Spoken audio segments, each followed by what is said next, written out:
Tonight, we will travel slowly back into the Ice Age to explore how people survived the long winters, fire by fire, breath by breath.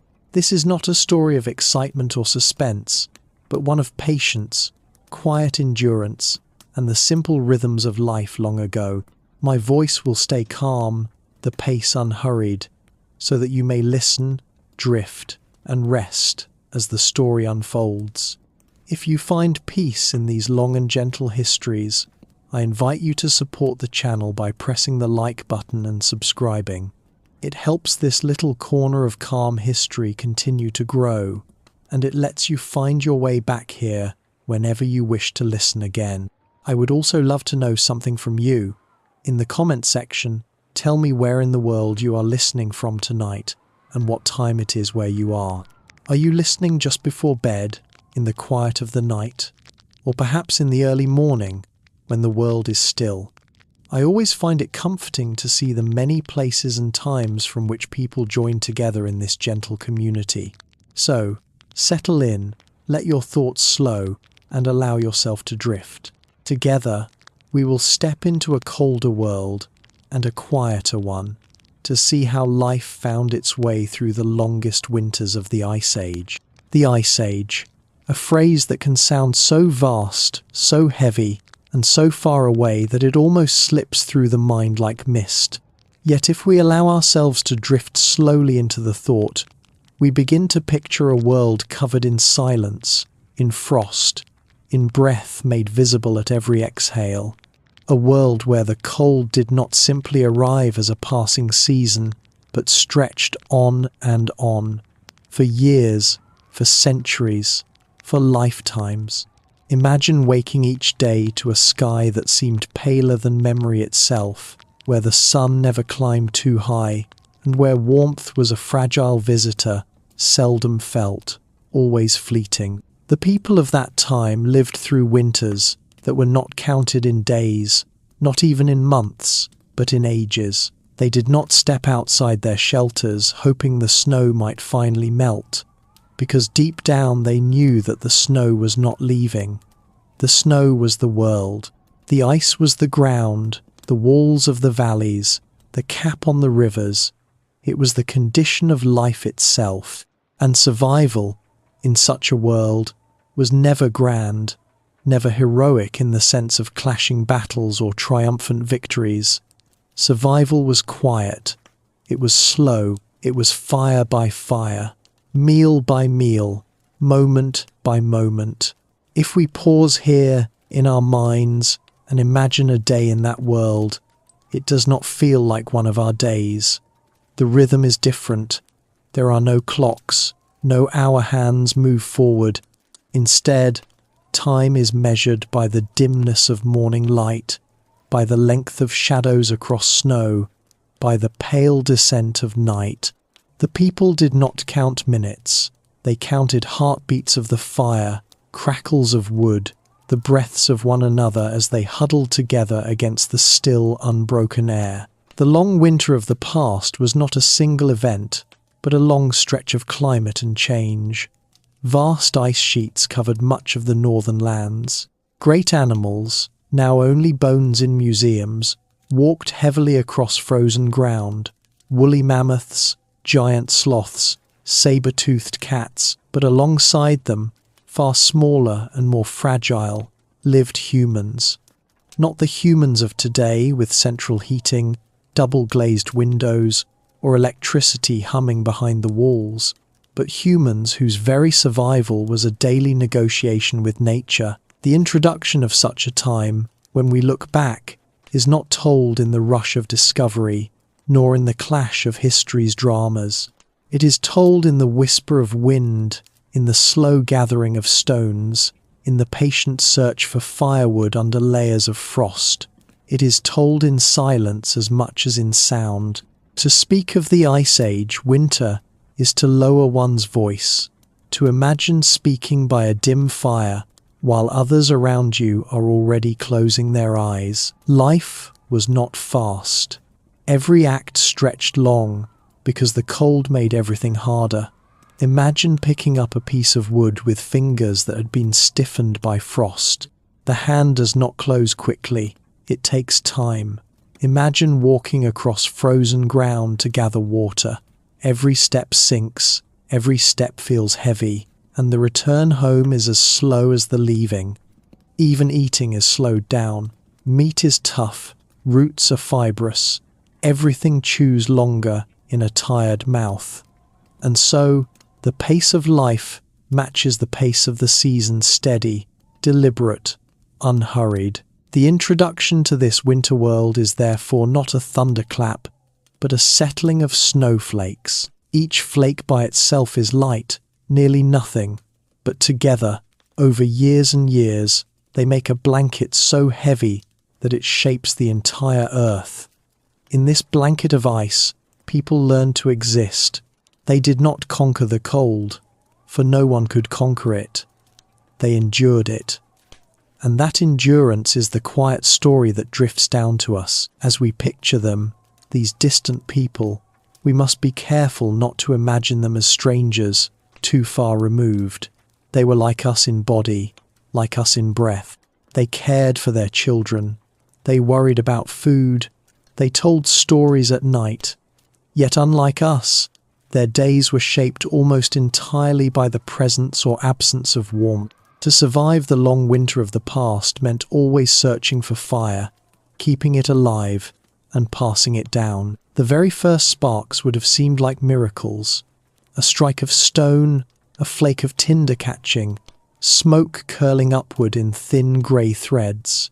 The cold air around would bite the skin, but the sight of smoke meant possibility, meant that there could be a small island of heat in a sea of ice. Once that island was born, it had to be protected. Fire was not a tool, not a luxury. It was the thin line between endurance and silence. So we imagine the beginning of each day, a slow rising from hides, breath already white in the air. A small ember kept through the night, perhaps banked under ash to keep it alive. A hand reaching forward, coaxing it back into flame. Sparks becoming a glow, the glow becoming light, the light spreading into warmth. Around this, the day begins, not with alarm bells or hurried footsteps, but with the patient encouragement of a flame. Fire by fire, the people of the Ice Age greeted the world, and when the day stretched forward, there was little variety, a repetition that lulled more than surprised. One went out for wood, another searched for food, another tended hides, another sat still to mend tools. The background sound was the crunch of footsteps in snow, the muffled calls of voices against wind, the occasional call of an animal in the distance. There was no rush of traffic, no hum of engines, no ringing devices. The loudest sound was often the fire itself, crackling softly, reminding those gathered that warmth was here, for now. This is the long winter of the past, a setting in which every task was slowed, stretched, softened. Even danger came not as sudden explosions but as slow starvation, creeping illness, endless frostbite. The cold did not need to strike quickly, it only needed to remain. It lingered, and people lingered within it, waiting and working, fire by fire, day by day. As we continue to drift through this memory of time, we realize that the introduction of the Ice Age is not the introduction of catastrophe, but the introduction of endurance. To understand it, one does not need the drama of battles or the excitement of discoveries. One needs only to imagine sitting still, wrapped in hide, staring into the fire while the snow falls steadily outside. Hours pass, and nothing changes. The snow continues, the fire flickers, the body grows warm, then cold again, then warm again as the flame shifts. Life is repetition, life is fire by fire. And so, the long winter of the past becomes clear. Not a moment, but an age. Not an event, but a rhythm so slow that we, living today, can only just glimpse it if we quiet ourselves. if we let the silence of that world replace the noise of ours. When we do, we sense it. The endless white, the endless cold, the endless patience of people waiting for the world to change. When we step into the imagination of the Ice Age, we must first let go of the landscapes that are familiar to us today. We must set aside the thought of green hills, fertile fields, or the constant hum of cities and roads. Instead, we begin to see a world stretched wide and still, where ice lies not as a thin layer of frost on the ground, but as a continent of its own, an endless sheet covering valleys, rivers, and mountains alike. The frozen landscape was not only a background, it was the condition of existence, pressing against every breath, every movement, and every thought. Picture an open plain, and then stretch it until it feels without end. At first you think you see the horizon, but as you walk toward it, the horizon continues to retreat, farther and farther.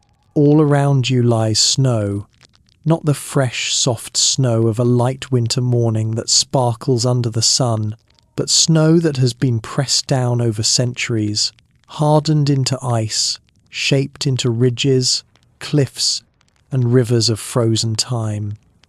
The air is heavy with silence. No leaves move, no streams flow, no insects sing, only the sound of your own feet breaking into crust, step by slow step, fills the emptiness. Above this world, the sky seems both closer and farther at the same time. It stretches grey and pale, sometimes breaking open to reveal a sun that feels weak and distant, unable to provide more than the faintest warmth. The clouds drift slowly, heavy with moisture, and when they release it, the snow falls in soft silence. Each flake settles onto the others, so quietly that the act of snowfall feels more like time passing than weather changing. Hours can move like this, the snow descending, the ground thickening, the world becoming even more muffled, until it seems that all sound has been folded into the white. Here and there, the ice shapes itself into monuments of stillness. Great walls of frozen water hang from cliffs, like curtains that will never be drawn aside. Glaciers creep forward, not with speed but with the weight of centuries, groaning and cracking beneath their own enormity. To live near such a glacier is to hear the occasional thunder of ice breaking, a reminder that even in silence, movement is happening, slow and inexorable. These sounds, rare and sudden, punctuate the otherwise unbroken quiet with a weight that startles the ear. The ground itself is often hidden. Soil is a memory, buried under layers of snow so deep that no hand can reach it. Rivers, too, are concealed, their waters frozen in place, turned into glassy highways of ice.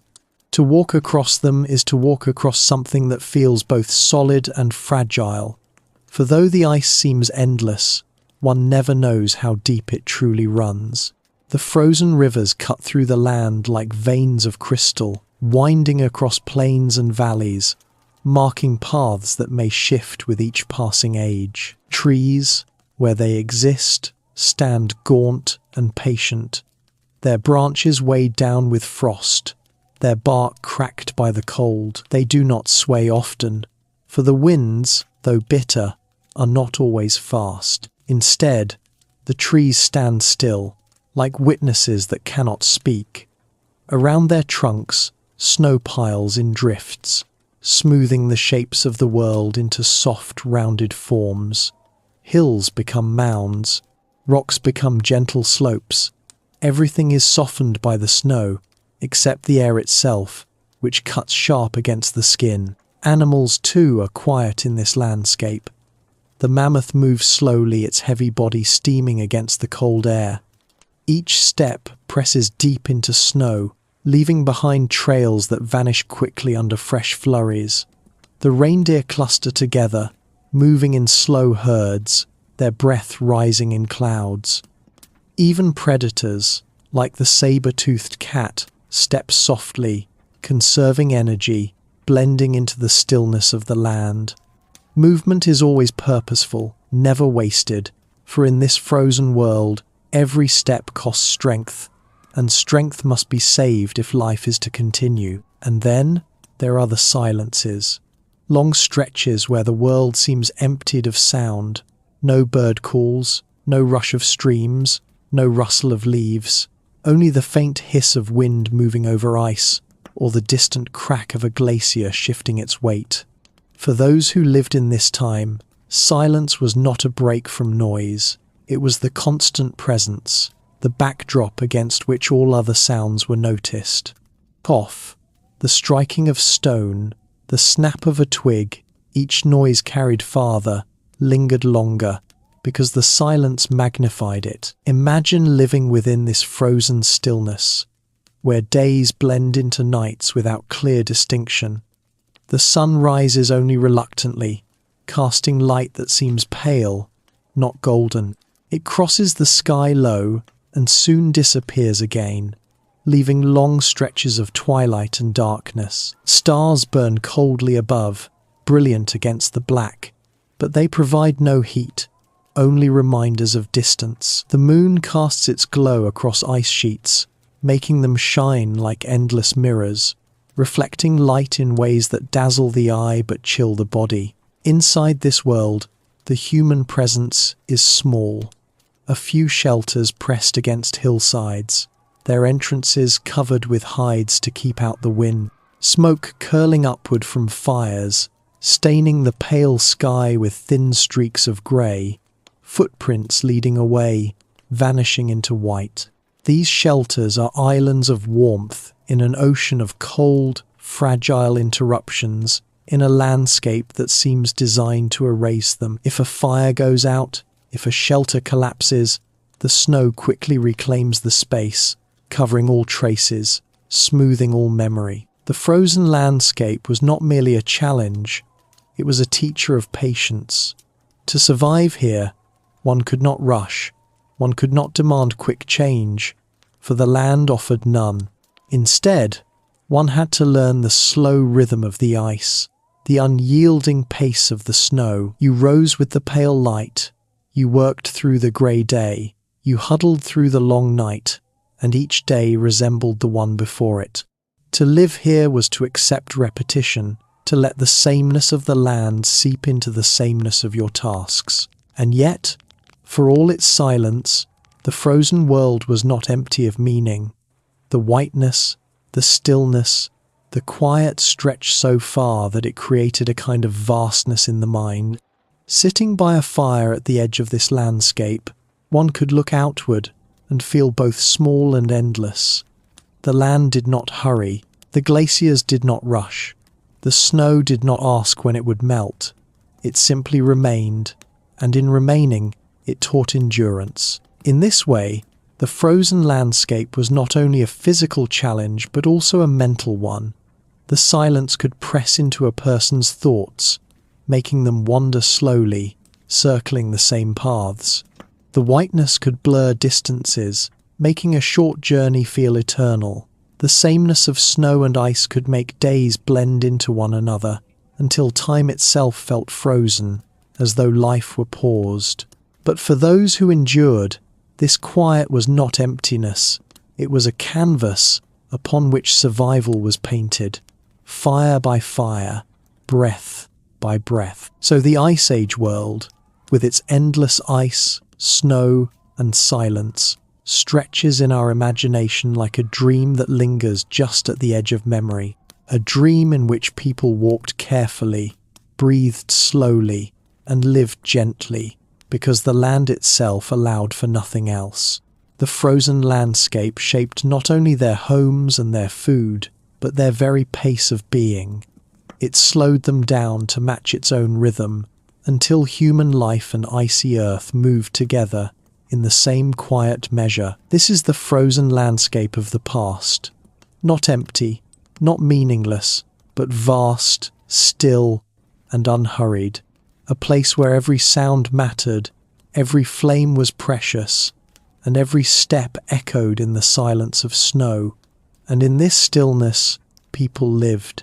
They gathered, they waited, they endured. Ice above, snow beneath, silence all around. The long winter stretched on, and within it, fire by fire, life continued. In a land where cold pressed in from every direction, the first and most pressing task was always the search for shelter. Without walls, without some barrier against the endless breath of winter, the body could not last long. The air carried away warmth with every gust, and even the stillness of the night seemed to draw heat outward, as though the earth itself were drinking it away.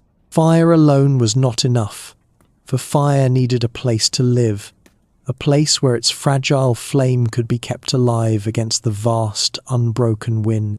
And so, in the long winter of the past, humans learned to shape walls where none had been given, to gather stone and hide and bone, and to make from them small islands of warmth against the ocean of cold. The making of shelter was not an act of invention in a single moment.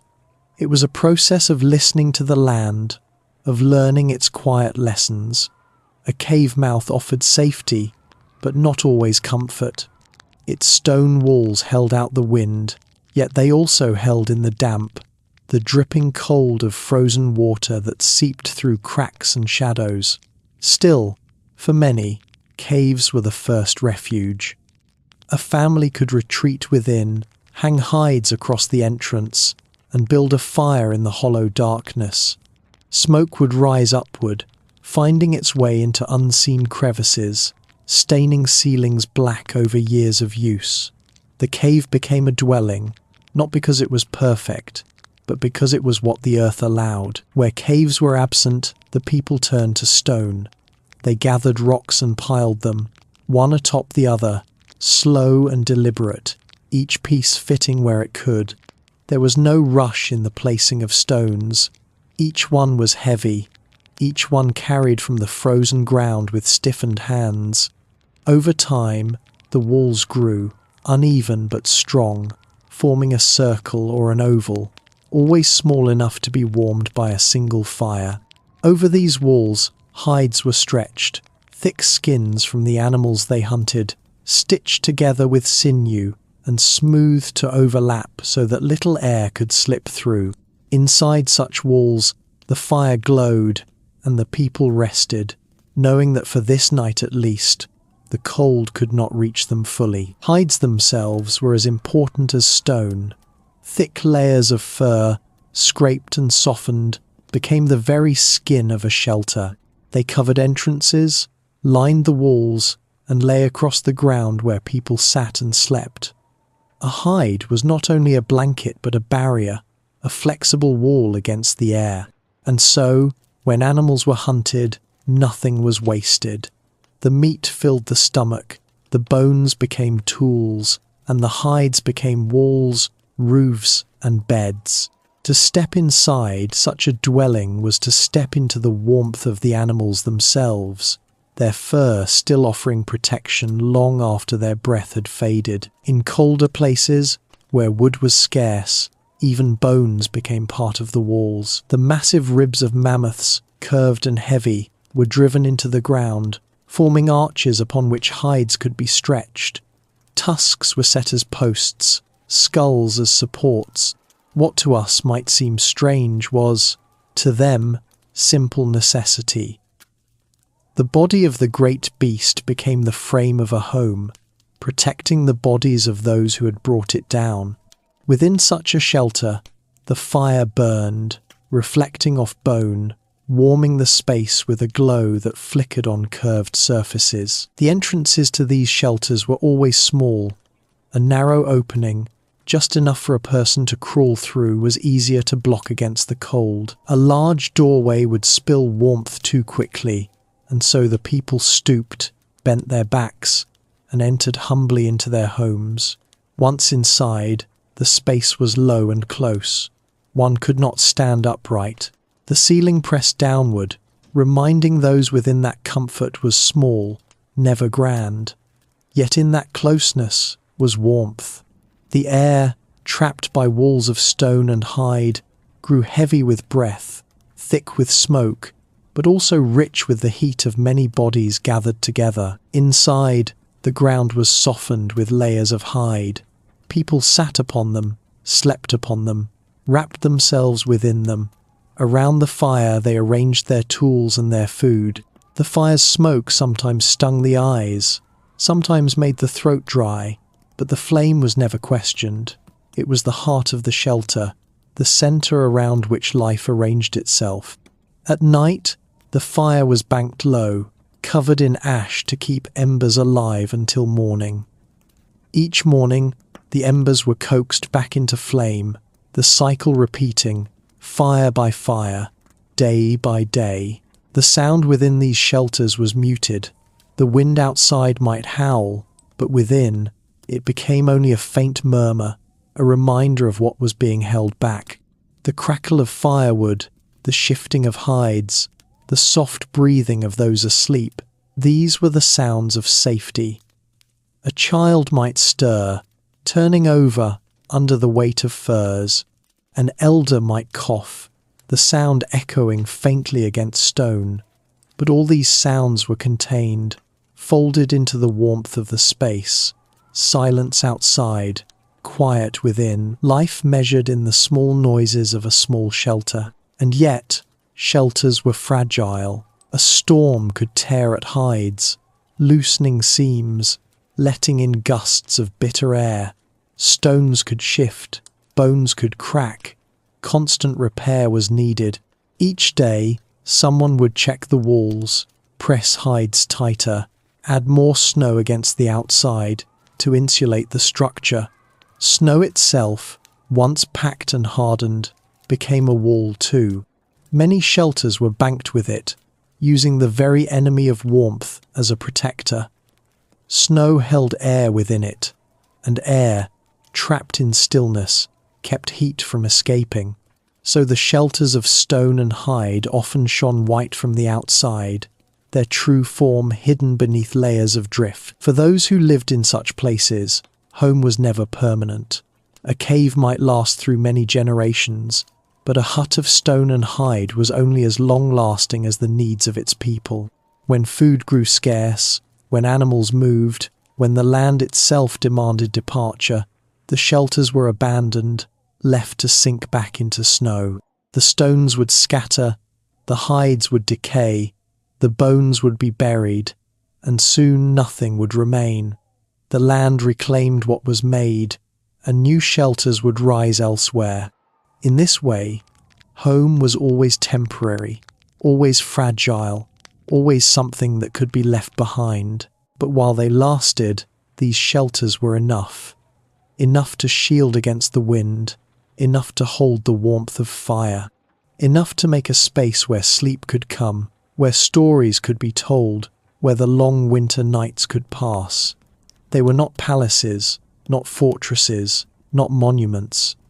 They were simple walls of stone and hide, yet in their simplicity, they were the difference between life and death. Think of a night within one of these homes. Outside, the snow falls without end, covering the ground in layers upon layers. The wind moves low across the plain, whistling against stones, dragging fine crystals into the air. But within, the fire glows, its light bouncing against hide walls. A family huddles close, bodies pressed together, sharing heat. Shadows shift across the ceiling. Someone stirs the fire, adding another branch, another piece of bone. Sparks rise, flicker, fade. The night stretches long, but within the shelter, time is softened by warmth. Sleep comes slowly, steadily, carried by the rhythm of breath and flame. This was the meaning of shelter in the long winter of the past. Not comfort in the way we know it, not luxury, but protection. The knowledge that outside was silence and frost, but inside there was life. The walls did not need to be tall, only strong enough to hold the warmth of fire and body together. Stone, hide, bone, snow, whatever the land provided became the material for survival. And in the end, it was not the size or the beauty of the shelter that mattered. It was only that it held, that it endured, that within its walls another night could pass, another morning could begin, another fire could burn. Thus the people of the Ice Age lived, fire by fire, shelter by shelter, in caves darkened with smoke, in huts bound with hide, in bone-frame dwellings banked with snow, each one a fragile island of warmth, each one a quiet defiance against the vast frozen world. And though they were temporary, though they left little trace behind, these shelters were enough to carry life through the long winter, enough to let endurance continue, enough to let stories survive, enough to let humanity pass through the silence of ice. There is a moment, almost too small to notice, when the world of ice and silence changes. A dull sound stone struck against stone, a faint flake of dust, rising, a pause, and then again, stone against stone, sharp and deliberate. For a long time, nothing happens. The cold remains, the silence holds, but then, one day, a spark, a sudden flash, brief as a blink, yet brighter than the pale winter sun.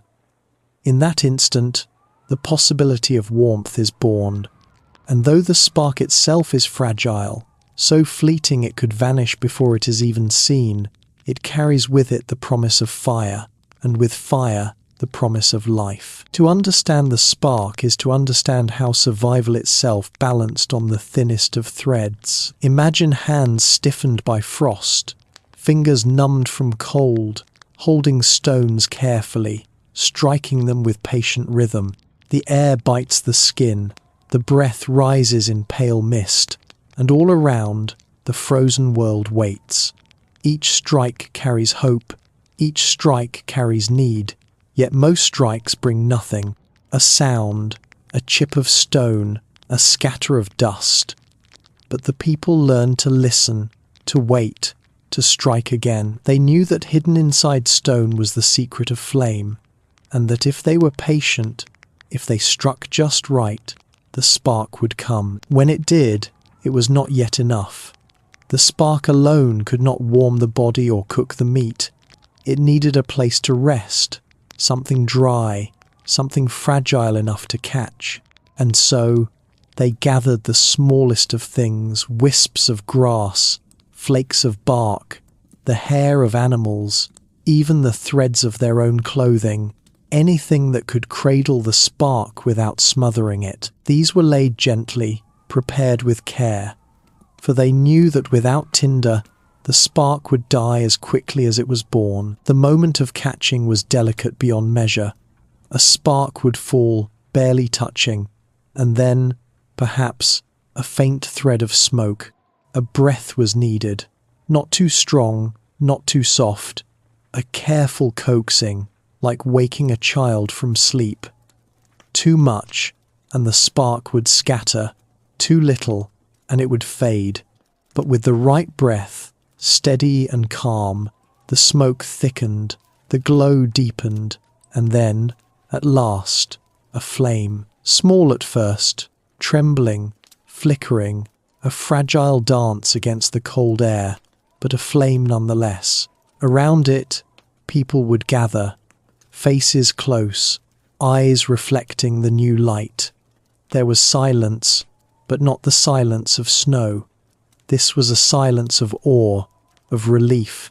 The flame was alive, and as it grew, so too did hope.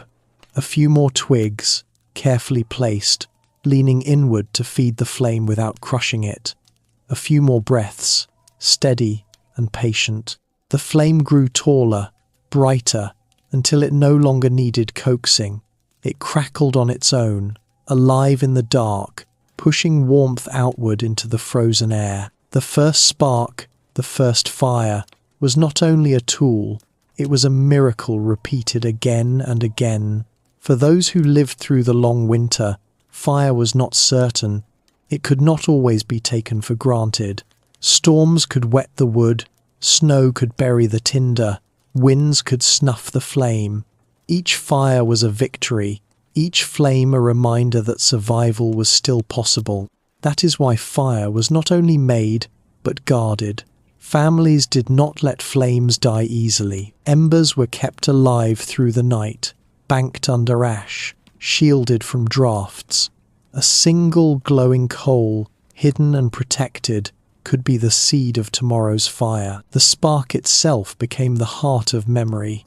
Children watched as their elders struck stone upon stone, learning the patience, the rhythm, the careful angle needed. They were told that without this knowledge, without the ability to make fire, life could not endure. Fire was as important as water, as necessary as food. And so the skill was passed down, generation after generation, each child learning the feel of stone, the look of smoke, the sound of tinder catching. The making of sparks became part of what it meant to be human. The flame, once alive, was never idle. It offered warmth to frozen fingers, easing the ache of cold. It cooked food, softening tough meat, making roots more edible, making meals safer to eat. It hardened the tips of wooden spears, giving hunters better tools. It gave light in the endless dark, pushing back the shadows of night, making space for stories and songs. The fire became a gathering place, the center around which people lived. Its crackle was the sound of life, its glow the color of endurance.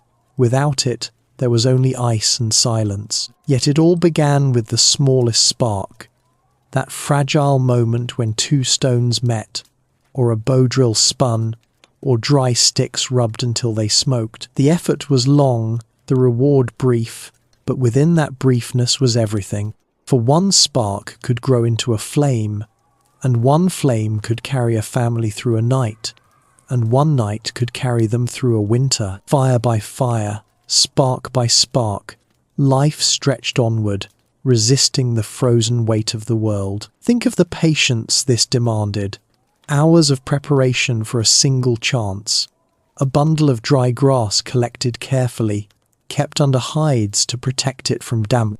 A pile of twigs, arranged in a cone, waiting to feed the flame. Stones struck again and again, hands aching from the cold, until finally the moment came. And when it came, everything else paused. All eyes fixed on that small glow, that faint curl of smoke, knowing that their lives depended on it. The spark, then, was not just light or heat, it was time itself, made visible. A spark meant another day could be endured, another night could be passed. Without it, time threatened to stop, frozen like the rivers, still like the snow. With it, time could move forward, measured in crackles and embers, in the steady rhythm of flame-consuming wood. Fire was the heartbeat of life, and the spark was the heartbeat's first beat. Even when fire had been made, it was never safe from loss. A sudden gust, a careless hand, a night too long without tending any of these could kill the flame. And so fire became a responsibility. One person would watch it, feed it, protect it, while others hunted or slept. In this way, fire shaped not only the survival of individuals, but the rhythm of community. It was shared, guarded together, kept alive by many hands. If the flame was lost, it was not one person's failure, but the whole group's sorrow. If it was kept, it was the whole group's triumph. The fragility of the spark taught gentleness. A hand had to be steady, a breath had to be calm. Anger, haste, or fear could scatter the flame before it lived. In this way, fire demanded patience, demanded quiet. Those who could make fire were respected not for strength, but for stillness, for care. They knew how to wait, how to coax, how to breathe life into dust. It was a skill not of force, but of subtlety, and in that subtlety lay the difference between freezing and enduring. So, the story of the spark is the story of survival itself. Not loud, not sudden, not dramatic, but fragile, patient, delicate. It is the story of hands numbed by frost, striking stone again and again, The story of a curl of smoke, a trembling flame, a circle of people gathering close, their faces lit in orange glow.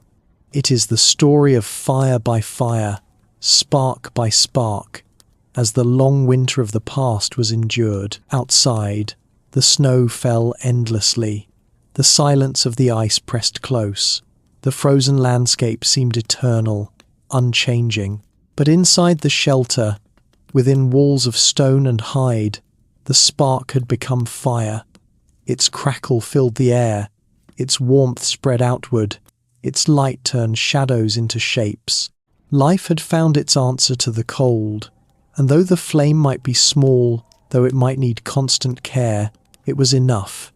Enough to push back the frost, enough to hold the silence at bay, enough to let humanity continue, one fragile spark at a time. Fire was never a single act, never a single moment of spark and flame. To survive the long winters of the Ice Age, it was not enough to know how to coax a glow from stone or bow drill. A flame, once born, could not live on its own. It needed food, just as people did. It needed to be fed with care, again and again, or else it would fade back into darkness. And so, day after day, through snow and silence, people turned to the slow, patient task of gathering fuel stick by stick, log by log. The search for fuel began with the smallest of things. A single twig, no thicker than a finger, a scrap of bark curled from a tree, dry grass hidden under snow. Each piece mattered. To build a fire was not to wait for great logs, but to begin small, to gather what seemed almost too insignificant to notice. These were the pieces that first flames could accept, the kindling that could catch quickly, that could grow bright enough to welcome heavier wood. And so, the eyes of Ice Age wanderers were always searching, always noticing the little things that others might pass by. A child walking beside their parent might stoop suddenly, pulling a brittle stick from beneath a drift. An elder might pause by a fallen branch, testing the sound it made when snapped, listening for the dry crack that meant it would burn. It was a slow process, not hurried. Each piece was considered, weighed, and carried. The loads were never large, for large wood was heavy, and the journey back to shelter was often long across frozen ground. Instead, the work was steady and constant, a handful of sticks here, a bundle of twigs there. Gradually, the pile at the hearth would grow, enough to keep the flame alive another day, another night. Logs, too, were needed, though they were harder to come by.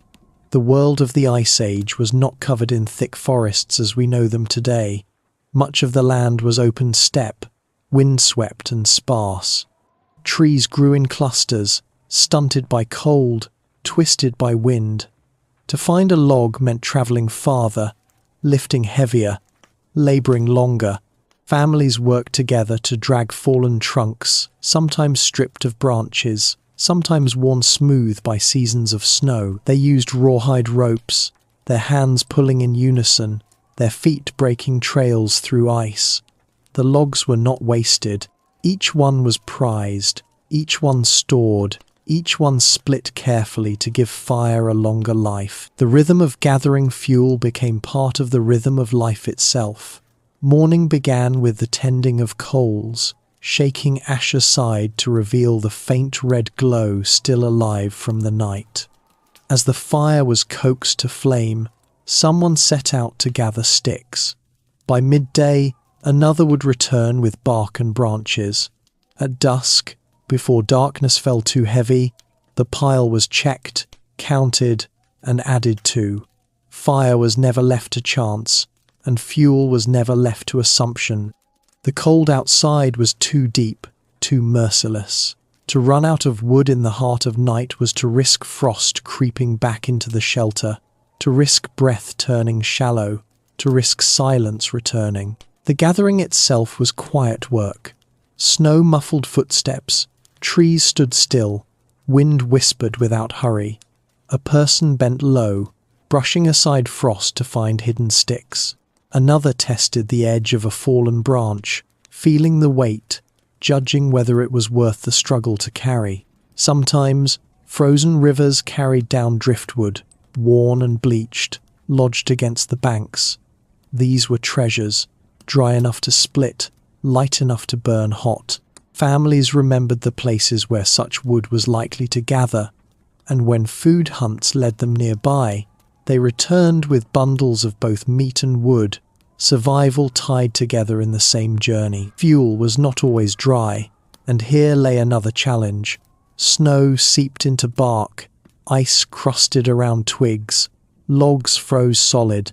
To burn wet wood was to choke the fire, to fill the shelter with smoke, to waste precious heat. And so, people learned to dry what they gathered. Sticks were placed near the hearth, close enough to warm, but not so close as to ignite. Logs were stacked carefully, leaning against stone walls, shielded from drifts. Bark was peeled and laid flat, drying over days, ready to kindle when needed. The fire not only consumed fuel but prepared it, turning damp wood into tomorrow's warmth. In this way, gathering fuel became more than a task. It was a form of watching, of waiting, of paying attention. People noticed the shapes of trees, the way branches bent in storms, the places where wind piled snow and where it cleared it away. They knew that certain slopes kept wood drier, that certain valleys collected more fallen trunks. They learned from the land, and the land became part of their memory. When they moved from camp to camp, the knowledge moved with them. Where to find fuel, where to avoid, where to search in hunger of cold nights. Each piece of wood carried more than weight. It carried time. A single stick might give flame for a few breaths, a branch for a few minutes, a log for an hour or more. People measured their nights not by clocks or stars, but by the wood beside the fire. When the pile was high, sleep came more easily, knowing the flame would last. When the pile grew low, someone stirred, feeding the coals, waking enough to search the shadows for another branch. In this way, wood became a form of security, a promise stacked beside the hearth. Children played their part too. They learned early to collect twigs, to gather bark, to notice where dry sticks lay hidden. It became a game at times who could find the driest branch, who could snap the loudest crack. But the lessons beneath the game were serious, for someday they would need to gather on their own, and someday the fire would depend on them. The elders, in turn, reminded them gently, pointing out the worth of even the smallest piece. Nothing was wasted, for every twig was part of the fire's life. And still, despite all effort, wood could run scarce. In open lands where trees grew thin, families turned to other fuels, dried grasses, bound in bundles, animal dung pressed into cakes, left to harden in the cold, then burned with steady heat. Even bones, when nothing else remained, were set into flame, their crackle and smoke harsh but their warmth undeniable.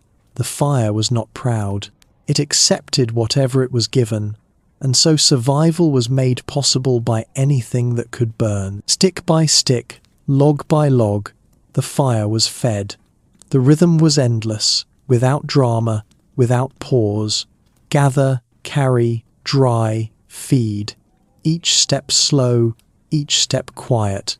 The world outside remained frozen, unchanging, but within the shelter, the fire lived on.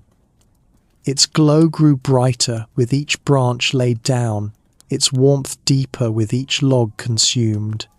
And the people, huddled close, felt life stretch further, carried forward by the most ordinary of labours. There is a calmness in this image, a meditative steadiness, a figure bending to lift a stick from the snow, another dragging a branch across the ground, the pile beside the fire growing, little by little, never too much, never too little, but always enough.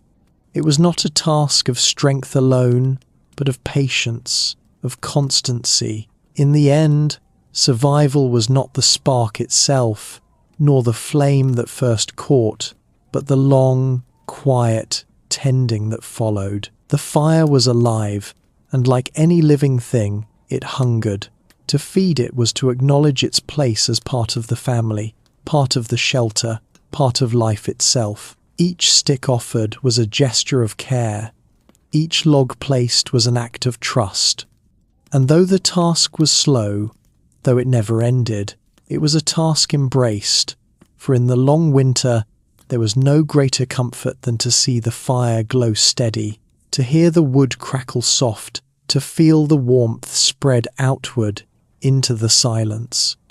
So, day after day, through storms and stillness, through hunger and waiting, people gathered fuel.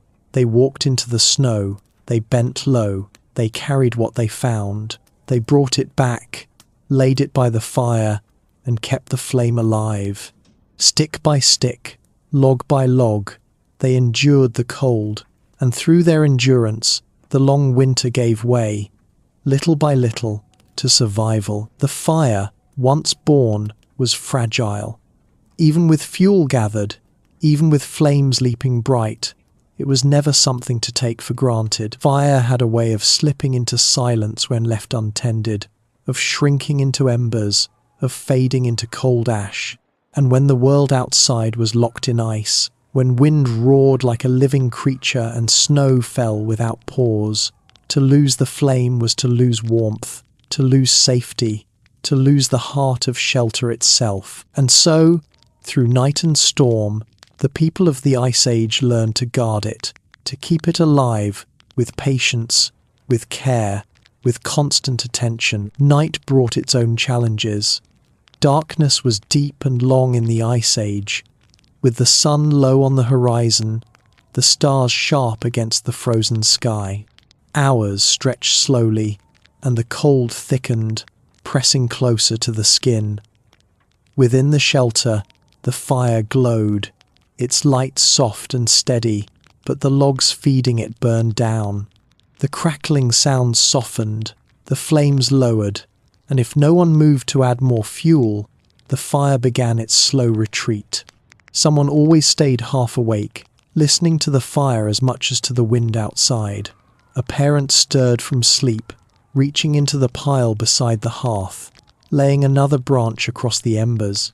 A child might open their eyes, watching the sparks rise, then close them again, comforted that the flame was still alive. It was a rhythm of the night, a rhythm of waking and feeding, of drowsing and tending, until morning finally came. There were tricks for keeping the fire through the long hours. Not every log was placed to burn quickly. Some were chosen to last. Dense wood that smouldered instead of blazing. They were set at the base of the hearth, heavy and slow, glowing red for hours. Ash itself was used as a blanket, poured gently over embers to protect them from the air, to let them live in hiding, ready to awaken again with the lightest breath and the smallest twig. Coals were treasured more than flames. Flames danced and vanished, but coals endured, carrying the warmth forward into the next day. And so, a person might wake in the dark, brush aside the ash with careful hands, and see the faint glow still alive, waiting for more wood to bring it back into fire. Storms tested the flame in other ways. Wind slipped through cracks in stone or hide, rushing with icy breath. Snow drifted against walls, sometimes seeping inward, melting too close to the warmth. Sparks leapt upward, chased by gusts, threatening to vanish. People learned to protect their fires as they protected themselves. Stones were placed around the hearth, not only to hold heat but to shield the flame. Bark was propped to block drafts. Fires were built in hollows, dug low into the earth or floor, so that the flames lived in small basins, shielded from sudden winds. And when storms howled strongest, the people themselves formed part of the barrier, sitting close, bodies curved around the warmth, backs to the wind, their very presence becoming walls against the cold. There were times when the storm forced silence on all else. Hunts were impossible. Travel was deadly. Even gathering more wood could not be done. In those days, the fire had to last on what was already within reach. Each piece of fuel was considered carefully. Small sticks were saved for kindling, not wasted. The larger logs were chosen with care, added only when the fire threatened to weaken. Animal dung, bones, dried grasses, all were pressed into service when storms lingered too long. Nothing was discarded. Even half-burned branches were pulled aside, saved to catch again, each fragment of wood given a second life. Survival meant stretching every ember as far as it could go. Sometimes, despite every effort, the fire failed. Perhaps the night was too long, the storm too fierce, the fuel too damp. Perhaps no one woke in time to feed it, and in the silence of sleep, the flame slipped away. To wake and find only cold ash was a moment of dread. Yet even then, hope was not lost. Embers could sometimes be found deep in the grey, faint sparks still hiding, waiting to be coaxed. Breath, careful and steady, might bring them back. Dry grass laid across the faint glow might take hold, slowly building until the flame returned. And when no embers remained, the people turned again to the skill of making fire from nothing. It was harder in storms, harder in the deep cold, but it was never abandoned.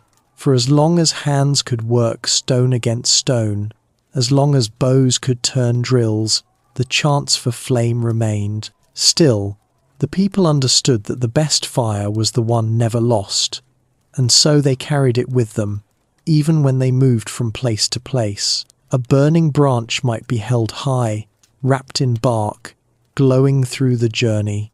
A clay vessel filled with embers might be tucked into furs, carried close against the chest, kept alive by breath and body heat. Fire was not simply started and ended, it was passed forward, from night to morning, from storm to calm, from camp to camp. In this way, the flame became not just light and warmth, but a thread through time, a living companion carried along the path of survival. To keep the fire alive was not only to protect the body, but also the mind. In the long dark, the glow of flame was comfort, a promise that the world outside had not conquered the world within. The sound of crackling wood was a rhythm of life against the silence of snow. The flicker of light across stone walls was a reminder of movement in a frozen world. Without the flame, the night pressed heavier, the storm sounded louder, the cold felt deeper. With it, there was balance, a center, a heart to return to. Families found ways to weave their nights around the fire. Stories were told in its light, voices soft so as not to waste breath, words stretching slowly to fill the long hours. Tools were mended beside it, the glow bright enough to see, the warmth steady enough to keep hands from numbing. Meals simmered low at its edge, lasting for hours, feeding both hunger and spirit. Children curled close to the warmth, listening to the murmur of voices, learning without effort the truth that fire must be cared for, always. In this way, the act of tending the flame was never separate from the act of living. They were one and the same. The fire demanded patience, demanded vigilance, but it also gave in return. Its warmth spread outward, soaking into stones, lingering long after the last log was ash. Its light softened the edges of night, turned storm shadows into gentle flicker.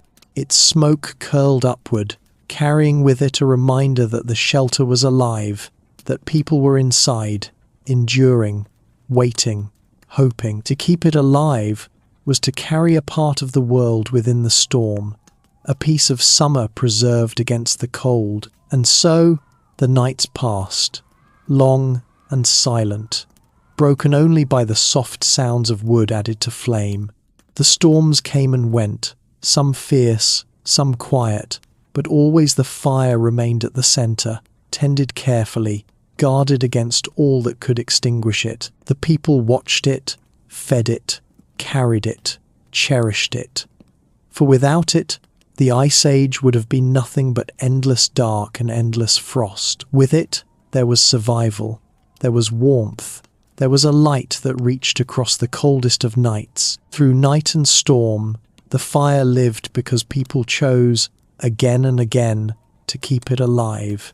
It was never a single act, but an unbroken chain of care, 1,000 small gestures repeated without end.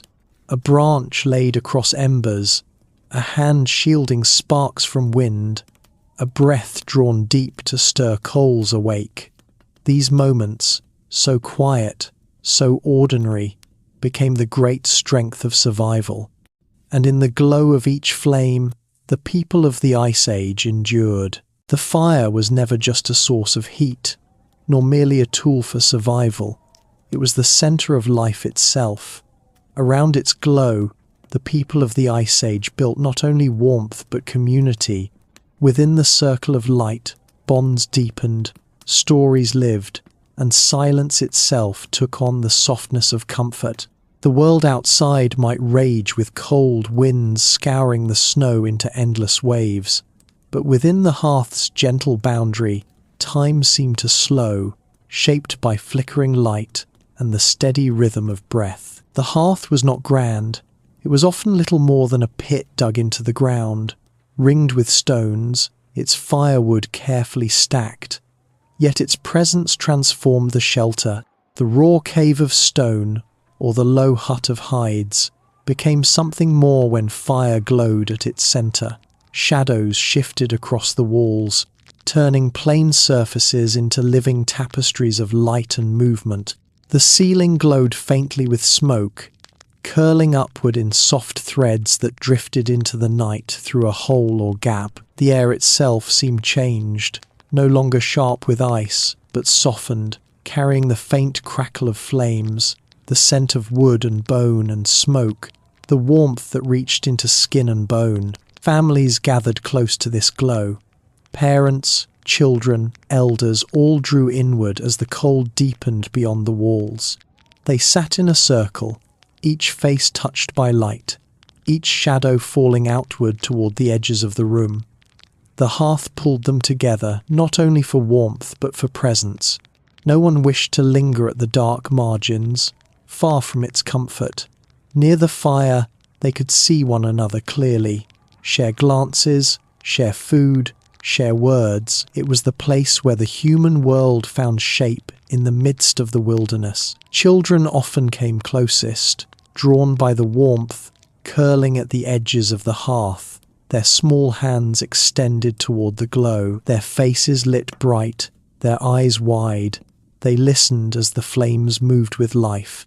Sparks leapt and danced, glowing trails that vanished into air, and to a child, these seemed almost like spirits, tiny flickers carrying secrets. Sometimes they reached out as though to catch them, their hands darting through light, always careful not to touch the flame itself. Parents watched gently, reminding them in soft words to keep respect for fire, to sit close but never too close.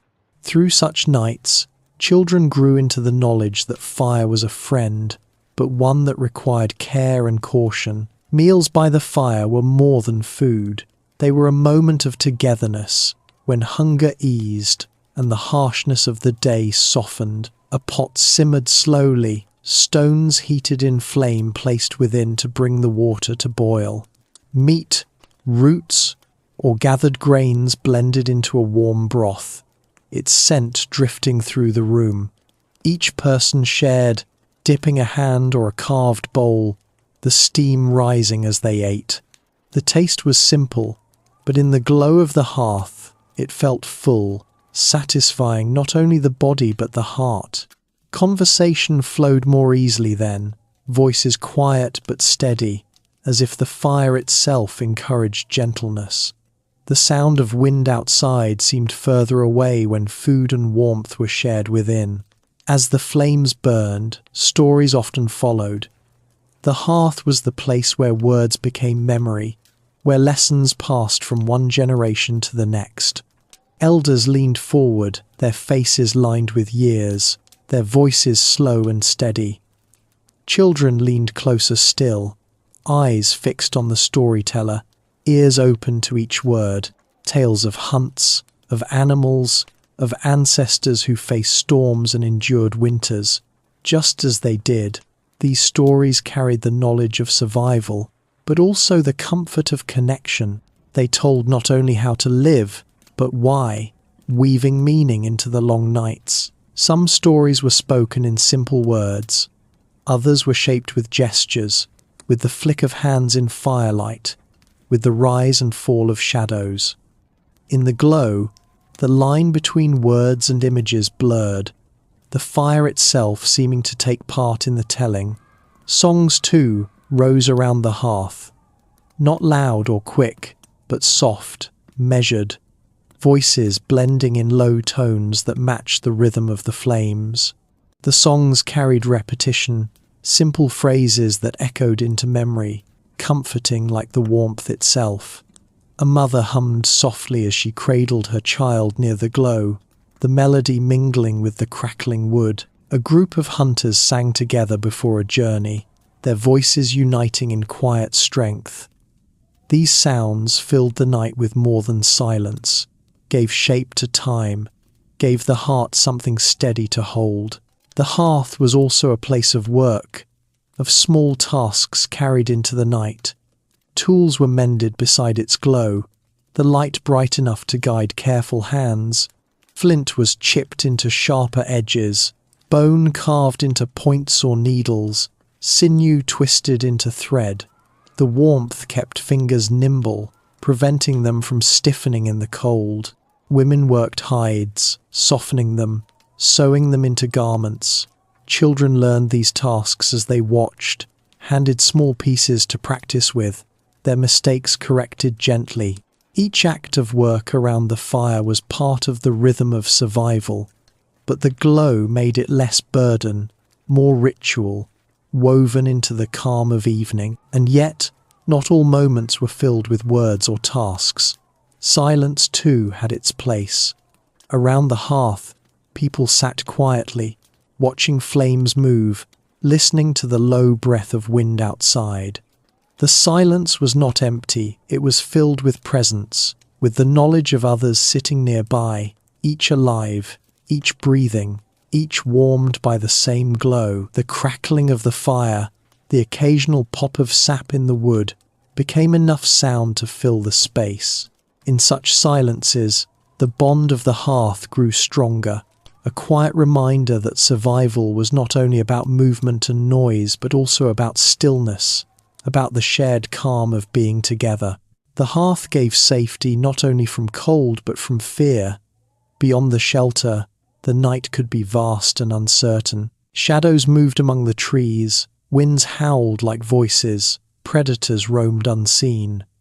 But within the ring of firelight, the world felt smaller, gentler, shielded. Children fell asleep easily, curled in furs, the flicker of flame still dancing across their closed eyelids.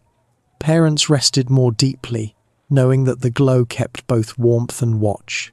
Even those awake in the long hours felt less alone, for the fire was companion as much as tool, its steady presence a comfort that no storm could take away. In the heart of winter, when days were shortest and nights stretched longest, the hearth became more than survival. It became a gathering of memory, of meaning, a reminder of what it meant to live not only as individuals but as family, as group, as people bound together.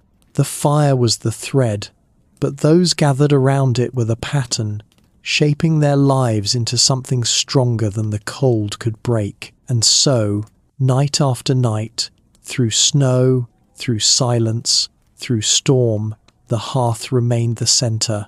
Logs burned, ash gathered, flames rose and fell, but always the circle endured. Families leaned close, voices mingled, stories lived, silence softened. Beyond the walls, the ice age stretched vast and unyielding. But within the glow, warmth was found not only for the body, but for the heart. The hearth's glow was more than fire. It was presence. It was memory. It was the warmth of survival, carried not just in flames, but in the people who gathered around them. And as long as the fire burned, so too did the bonds that held them together. Food in the time of deep winter was not simply nourishment. It was life held carefully, measured against the weeks and months when the land itself seemed to sleep beneath snow and ice. Every bite carried meaning. It carried the memory of effort, the weight of patience, the knowledge that without these provisions, survival might falter. In the Ice Age, food was not abundant, and so the people learned to treat it with a reverence that grew from necessity. Preserving, hunting, and sharing became not separate acts, but parts of one great cycle of endurance, repeated year after year. As winter drew near, long before the first snows sealed the ground, people prepared. They understood the rhythm of the seasons, how the time of growth and plenty would fade into scarcity. In the summer and autumn months, food was gathered with care, dried in the sun or over slow fires, stored in pits lined with stones or hides. Meat from hunts was cut into strips, laid across racks where smoke and heat cured it, sealing it against decay. Berries were pressed into pastes, dried into sheets that lasted through the cold. Roots were dug and hidden away, their flavors simple but their nourishment steady. Nothing was wasted. Even the smallest catch, the tiniest plant, was saved in some form, for the people knew that once the land froze, there would be little to take from it. When the frost finally came, preservation showed its worth. Bundles of dried meat were brought out, their surfaces dark, their scent faint but still rich. These strips were softened in stews, boiled with melted snow, becoming warm meals that stretched across nights. Nuts cracked open revealed hidden stores of energy, their shells discarded into the fire. Dried berries, though no longer bright, still carried sweetness, a reminder of warmer days. Even marrow, drawn carefully from bones split by stone tools, was eaten, its richness providing strength. In every preserved piece of food was a piece of summer, carried forward into winter's long reach. Yet stored food could not last forever, and so hunting continued, even in the harshest cold. Hunters rose before dawn, wrapping themselves in hides, fastening tools of stone and bone, carrying spears hardened in flame. Their breath hung in the air as they stepped into the snow, leaving the warmth of the hearth behind. Tracks became guides, faint impressions pressed into frost. Deer, bison, mammoth, all moved slowly in winter, conserving strength, but they still roamed, seeking what little grass or bark remained. To find them was a matter of patience, of watching the land, of knowing where animals might pass. The hunt itself was never simple. Snow muffled sound but also slowed movement. Each step was careful, each breath measured, for animals were watchful, their survival sharpened by the same cold that shaped human life. Spears flew only when the moment was right, when distance closed, when the body's strength met the hunter's focus. Success was not guaranteed. Sometimes, days ended with nothing but emptiness, the long walk home marked only by hunger, but when the hunt succeeded, it became more than one person's triumph. It became the group's salvation. A kill was shared, always. The hunters did not keep it for themselves, for survival depended on community. The carcass was brought back to the shelter, dragged over snow, carried by many hands. Fires were lit, knives of stone carved into flesh, bones cracked open. Children watched, learning not only how to cut but how to respect the gift of the animal. No part was wasted. Meat was eaten fresh, or set aside to dry. Hides were cleaned, stretched, shaped into clothing or blankets. Sinew became thread, bone became tools. Even the fat was saved, melted into fuel for lamps, a soft glow against the night. Each piece of the animal became part of life, and in this way, hunting tied humans to the creatures of the land, bound them in a cycle of giving and taking. Fishing, too, continued even in frost. Where rivers did not freeze solid, holes were cut in ice, and lines lowered with hooks carved from bone. The weight was long, the cold sharp, but sometimes fish rose from the darkness below, their bodies shining faintly, their movements slow. These were carried back, roasted quickly, eaten with gratitude. In some regions, nets were woven from plant fibers, weighted with stones, cast carefully when the water allowed. Though smaller than the hunt of large beasts, the catch of fish could mean the difference between hunger and strength. Gathering was not forgotten. Even in winter, beneath snow, roots still lay hidden. Skilled hands dug carefully, breaking through frozen ground, seeking what could still be found. Bark from trees was stripped, not only for fuel but for food, its inner layers eaten when nothing else remained. Seeds tucked away from autumn became meals, small but sustaining. Even in the leanest times, the land offered something, though it required effort to find. But food was more than what filled the body. It carried the spirit of sharing, of community. In the glow of the hearth, meals became a bond. A pot of stew simmered, each person dipping in, no one left aside. The weak were given more, the strong took less. For survival was not about one life, but about all lives. Children were fed first, their bowls filled, their hunger eased, for they were the future, the hope carried forward. Elders, too, were given care, their knowledge valued, their presence guiding. In these acts of sharing, food became more than nourishment. It became a statement of belonging, of unity against the cold. Even rituals grew around food. Some bites were set aside, placed near the fire, given back to the earth or to the spirits of animals. It was a quiet acknowledgement, a way of saying that the gift of life was not taken for granted. Some believed that such offerings ensured future hunts, that the animals themselves saw the respect and would return. Whether or not this was true mattered less than the act itself, for it bound the people to their world, reminded them that food was not infinite, that each piece carried weight. Preservation continued through winter, as new food was caught or gathered.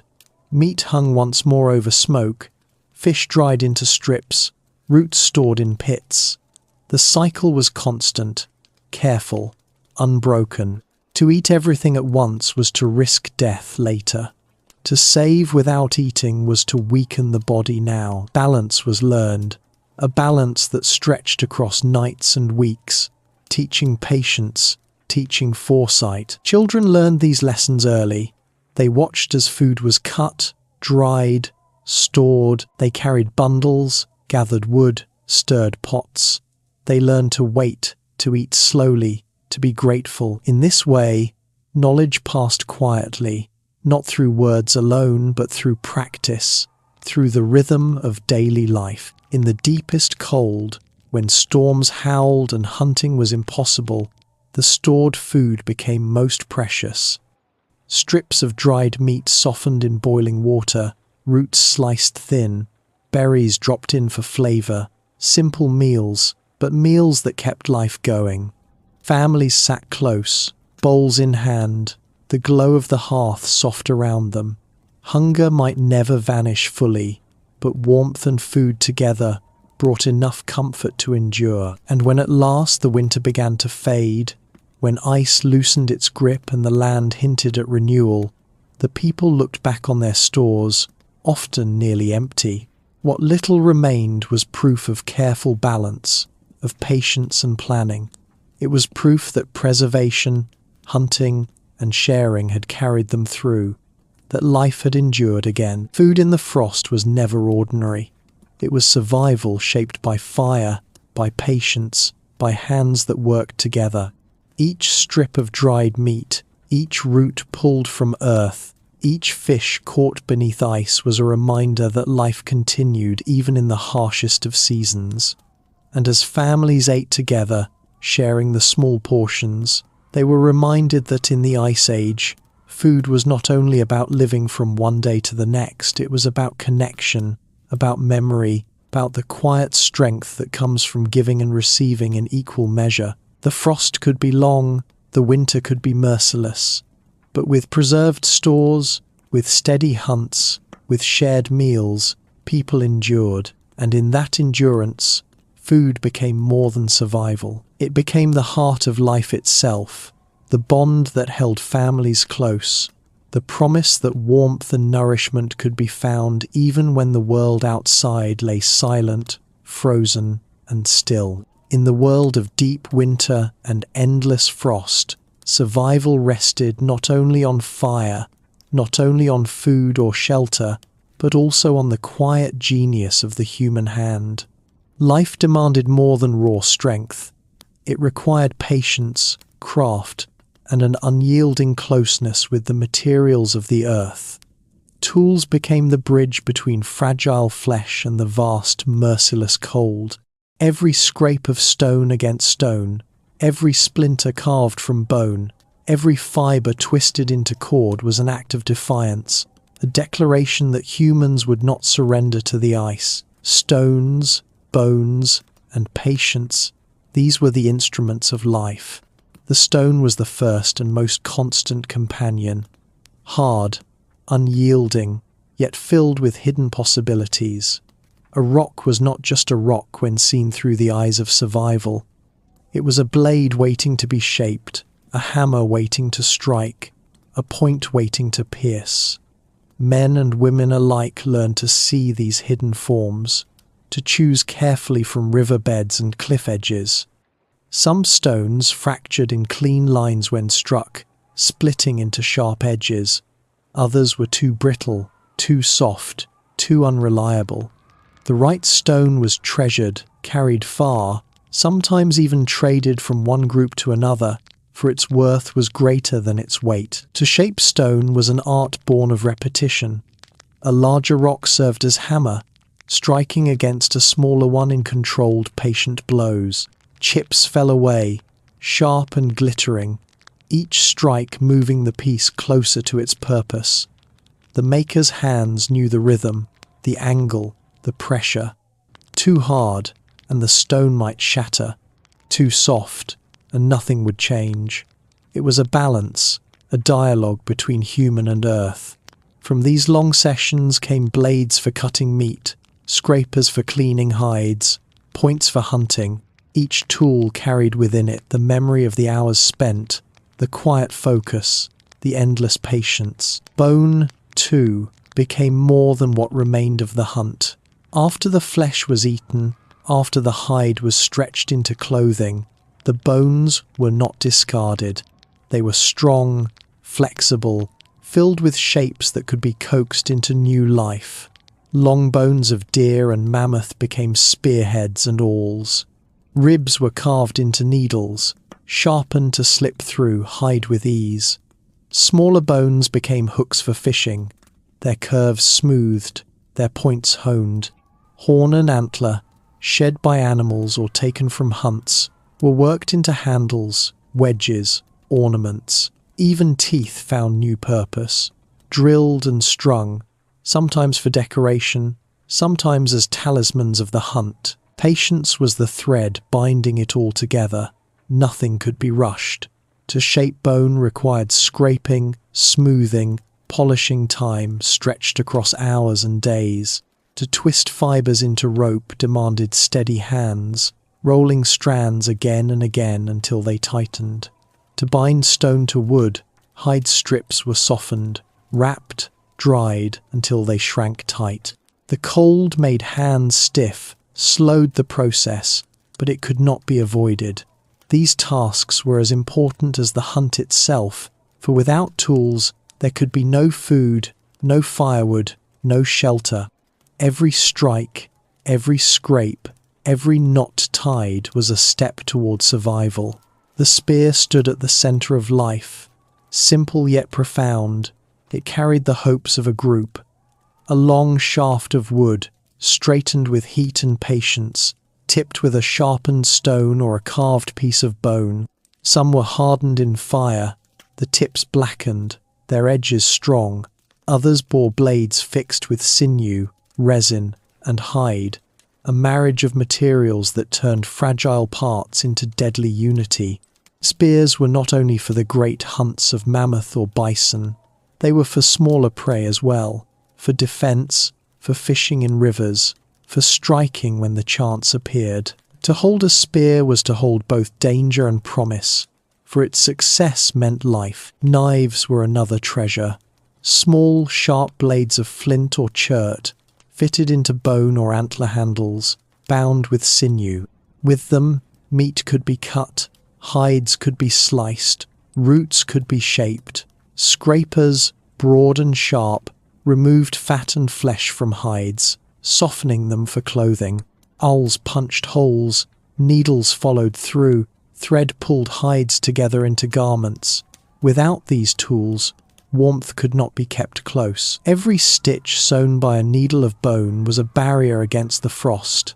Every seam a shield between skin and cold air. The people did not stop with the basics.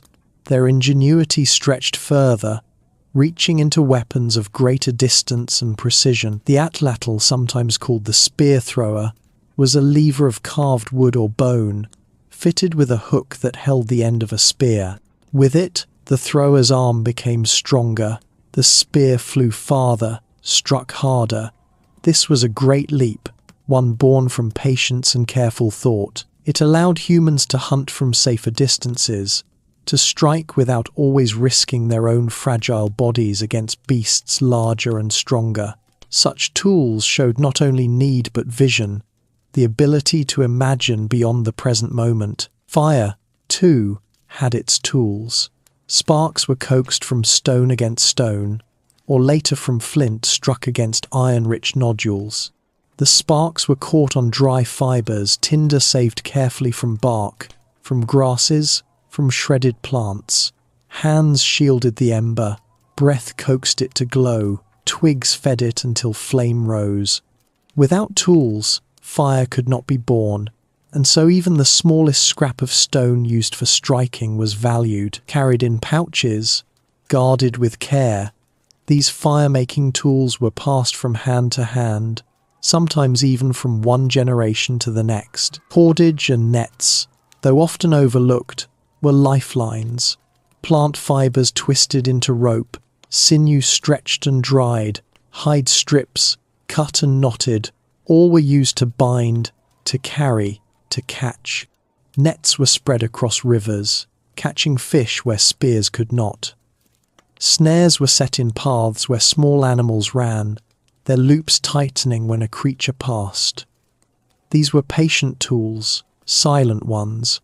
They did their work while the people slept, while the fire burned quietly, and when the morning came, sometimes a gift awaited, caught in the woven strands, another day of survival ensured. Even containers were shaped with patience, skins sewn into pouches, hollow bones capped with plugs, baskets woven from reeds when the frost allowed. These carried water, stored berries, held precious powders of dried meat or marrow fat. Without containers, the effort of gathering would be wasted, food spoiled, water lost.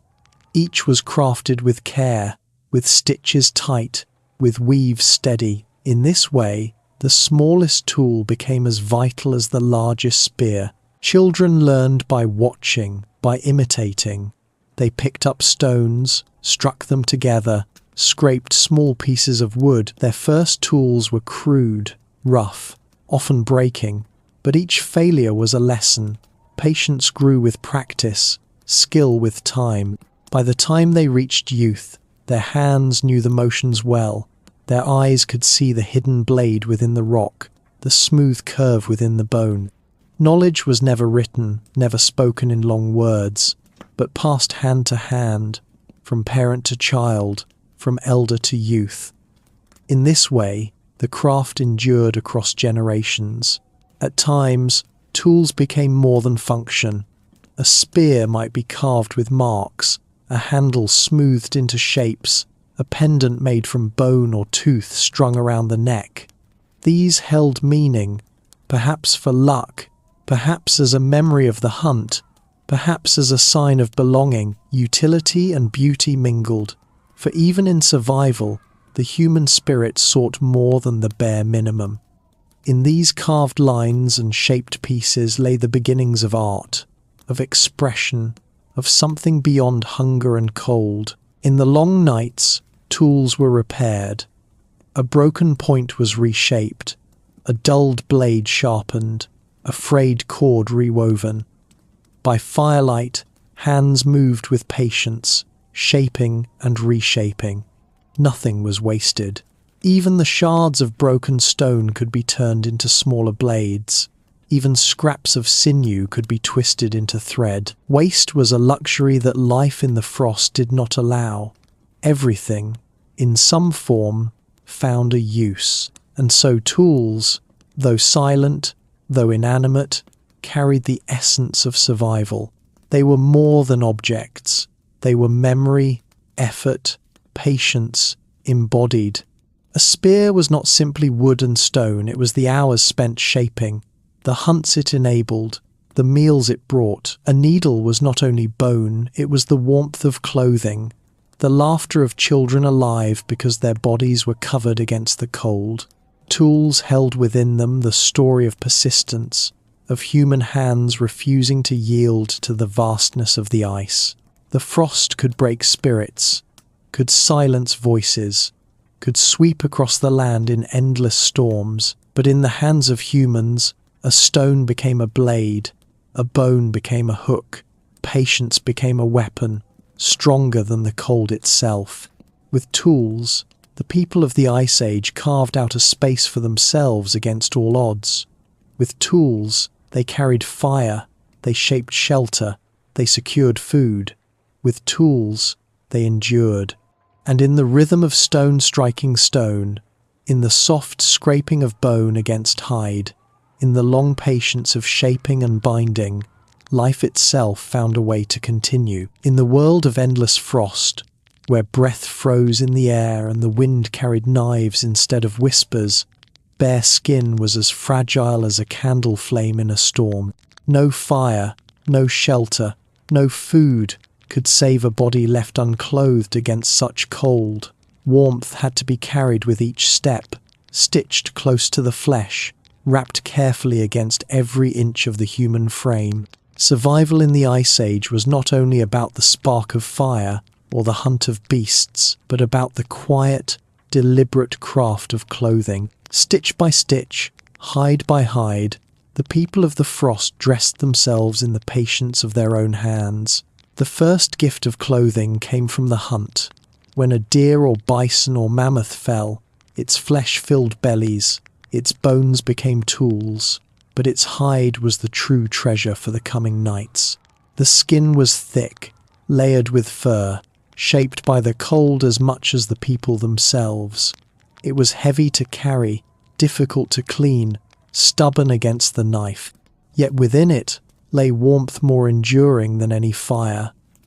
Hide was life stretched across the shoulders, tied at the waist, drawn tight around the feet. Without it, no child, no elder, no hunter could last when the frost howled through the trees. But hide could not simply be taken and worn. Fresh from the beast, it was stiff, heavy, and wet with blood and fat. It would rot if left uncared for, stiffen if abandoned to the cold. The people knew this, learned it through centuries of patience and trial. They scraped with sharpened stones, peeling away flesh, stripping fat, smoothing the inner surface until it grew clean. They stretched it across frames of wood or pegged it to the ground, pulling it taut so it would not shrink unevenly. They rubbed it with marrow fat, with oils from fish, with brains of the very beasts it came from, softening the fibres, coaxing them into pliancy. Smoke from fires finished the work, drying, curing, preserving. The smell of smoked hide became the scent of survival itself, clinging to clothing, to shelters, to hair. When a hide was ready, it became a canvas for the needle. The needle, slender and sharp, carved from bone or horn, was a tool of quiet genius. Owls first pierced the holes, and sinew, twisted into thread, slipped through to bind edges together. Sinew was strong, stronger than plant fiber, shrinking as it dried, pulling stitches tight so no cold wind could creep through. Every stitch was careful, deliberate, measured with patience. Women often carried the task, though men too stitched when needed. Children learned by sewing scraps, their fingers clumsy at first, but growing sure with practice. Sewing was as sacred as fire-making, for without it the body would perish. The garments they created were simple in shape yet profound in purpose. Cloaks and wraps, pulled around shoulders and tied at the waist, were the first defense. Tunics stitched from smaller hides, leggings bound close with cord, moccasins for the feet, mittens for the hands. Each layer added another barrier, another chance at survival. The fur side turned inward for warmth, or outward to shed snow, depending on the need. Hoods framed the face, protecting ears, cheeks, noses from frostbite. Boots were stuffed with dried grasses for insulation, their seams sealed with fat to resist melting snow. Clothing was more than necessity. It was adaptation written in stitches.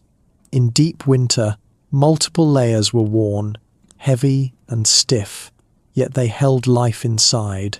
In milder seasons, lighter hides or furs were chosen, allowing movement, air, ease.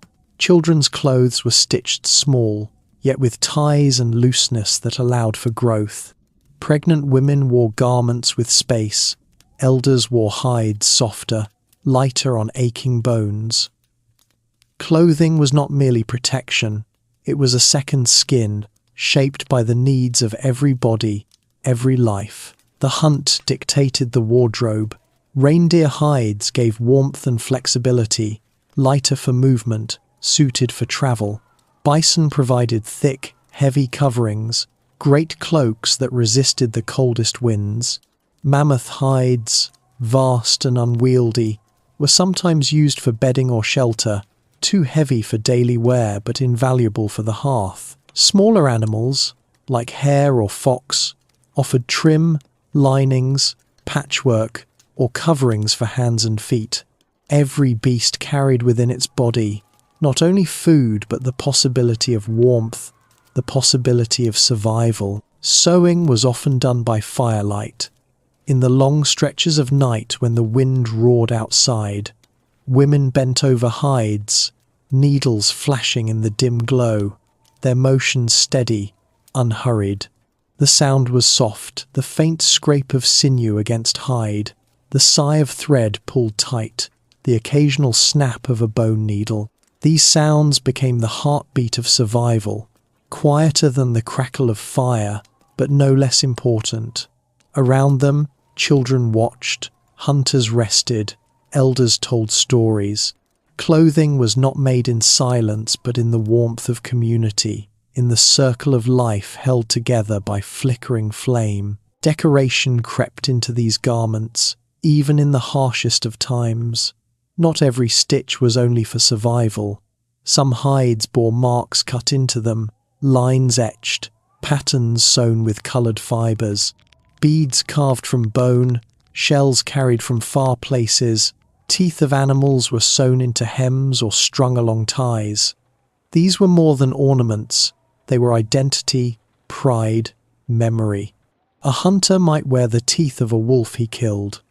A mother might stitch beads along her child's hood for protection. Families, clans, groups marked themselves in the threads of their clothing, carrying story as well as warmth. In the coldest nights, clothing was not simply worn but layered in ritual. Children were wrapped in furs by mothers' hands, tucked in so no wind could touch their skin. Elders draped themselves slowly, carefully, knowing each tie, each knot, might be the difference between warmth and frostbite. Travellers bound cords tight, pulled hoods close, wrapped cloaks across shoulders with deliberate patience. Clothing was not donned casually, it was armor, each piece a shield against the cold. The act of dressing became an act of survival, carried out with the same gravity as tending a fire or gathering food. Repairs were constant. Seams tore, threads snapped, holes wore through knees and elbows. Hunters returned with garments stiffened by blood or ripped by tusks, and these too were taken to the firelight, mended stitch by stitch. Nothing was discarded unless beyond all use. Even scraps were sewn into patchwork, smaller pieces made into children's clothes or mittens. Strips became bindings, cords, wrappings. Clothing was alive in its way, always shifting, always being renewed. The act of mending was as necessary as the act of making. The cold was relentless, but in clothing, humans carried defiance. While beasts bore fur by birth, humans made their own, taking from the world and reshaping it with patience. Every stitch said, "We will not yield." Every hide softened by hands, every seam pulled tight, was another line drawn against the frost. The body, so fragile on its own, was transformed into something stronger, something shielded, something able to endure. In the darkness of the Ice Age, clothing became memory as well. A cloak passed from parent to child bore the scent of smoke, the marks of use, the weight of generations. A pair of boots stitched with care by a mother's hand outlasted her, carrying her child through the snow. Clothing was not only fabric and hide, it was heritage, it was story, it was the touch of hands no longer there. In this way, warmth carried not just through the cold but across time. And so, stitch by stitch, hide by hide, the people of the frost wove survival into every seam. They dressed themselves not in mere coverings but in patience, in persistence, in the memory of every hunt and every hand. The wind could howl, the snow could blind, the cold could bite deep, but beneath their garments of hide and fur, they carried warmth, carried life, carried the unyielding will to endure. Clothing became their fire when they walked away from the hearth, their shelter when they travelled across frozen plains, their shield when storms rose in the night. No single stitch was unimportant, no hide was wasted. The frost was vast, merciless, eternal, but so too was human patience, sewing quietly, endlessly, against the cold. Time in the Ice Age was not measured by clocks or calendars, but by the slow turning of the world itself, by the bite of the wind and the thickness of the snow, by the rare thaw and the long freeze. Life moved not in days or hours, but in seasons, each one a rhythm carried in the breath of those who endured it. The winter was not just a stretch of cold nights, it was a world unto itself, lasting longer than memory sometimes, weighing down the spirit, testing patience. The rhythm of the season was relentless, slow, and yet within its stillness lay the quiet pulse of survival. Waiting for the thaw was both an act of endurance and an act of faith. The frost arrived early, long before the leaves had fully let go. At first, it was only a touch upon the grass, a glint upon the river's edge, a thin skin of ice over puddles in the lowlands. But soon the world hardened. Snow covered the earth, burying paths, silencing footsteps, erasing the lines of hills and trees, until all seemed one unbroken whiteness.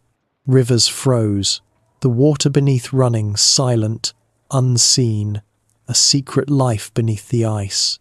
Breath turned white in the air and lingered, hanging as if reluctant to leave. With the frost came stillness, and with stillness came the rhythm that everyone knew. Work slowed, travel ceased, the world drew inward. Within shelters of hide and stone, families gathered close. The fire burned as steadily as hands could manage, its glow a fragile sun in a universe of dark. Clothing was layered, hides pulled tight, boots stuffed with grasses, mittens bound with sinew, movement slowed to the bare essentials. Each task, each step outside, was measured against the cold. Was it worth the risk to walk across the snow? Was there something to be gained beyond the safety of warmth? The season itself decided the pace of life. The people were not masters of time, but servants to it, bending to its rhythm like branches to the weight of snow. Food shaped the waiting. The hunt was difficult, prey scarce and swift, so the preserved stores of autumn became lifelines. Dried meat, smoked fish, roots buried in pits beneath frozen soil, all were rationed carefully. Each bite mattered. Families gathered around small bowls, sharing pieces of dried flesh softened over flame, chewing slowly, letting nourishment stretch across long nights. Children learned early not to waste. Even bones, cracked open for marrow, were used fully. The scraps tossed into the fire to hiss and vanish into smoke. Waiting for the thaw meant learning to stretch what little there was across endless weeks, across a season that seemed without end. The world outside did not move quickly. Storms came, burying the land in fresh layers of snow. Then silence returned, broken only by the distant call of a raven or the crack of a tree branch heavy with ice. The sun was pale, weak, sometimes hidden for days behind thick grey skies. Night stretched longer than seemed possible, swallowing the horizon until time itself blurred. In the darkness, the rhythm became slower still. Sleep was deeper, waking was harder, yet both were filled with the same cold awareness. Winter was not passing yet. Still, there was beauty in the waiting. The snow sparkled like a field of stars when the moon rose full. The silence was vast, heavy, yet comforting in its way, as if the earth itself was resting. Children laughed at their own frozen breath, making shapes in the air. Hunters traced the tracks of wolves, foxes, deer pressed into the snow, marks of life moving unseen. The rhythm of the season was harsh, but it was also steady, reliable in its cycle. The people knew that the thaw would come, not quickly, not soon, but surely. To wait was not to despair, but to hold faith in the turning of the earth. Patience was learned in winter. There were no fields to tend, no rivers to fish easily, no great hunts to chase. The tasks became smaller, more deliberate. Hides were softened by hand, stitched into clothing or bedding. Tools were sharpened, polished, repaired. Children were taught skills by the firelight, their small hands guided in sewing, in carving, in tying knots. Stories were told, the voices of elders weaving memory into the long, dark hours. Waiting was filled with these things, not to hasten time but to endure it, to let the season move at its own pace. Dreams stretched longer in the deep cold. Sleep was not simply rest, but an escape into worlds warmer than reality. Dreams carried visions of green grass, flowing rivers, herds of deer moving across plains not buried in snow. They carried memories of warmth, of the sun high and strong, of laughter carried on breezes instead of muffled under layers of fur. To wake from such dreams was to feel the weight of the cold more sharply, yet to carry also the promise that such warmth would return. The rhythm of the season was not only endured in the body but in the spirit, where dreams kept hope alive. The elders remembered other winters. Around the fire, they spoke of years when the snow had been deeper, when storms had lasted longer, when rivers had frozen so solid one could walk across them without fear.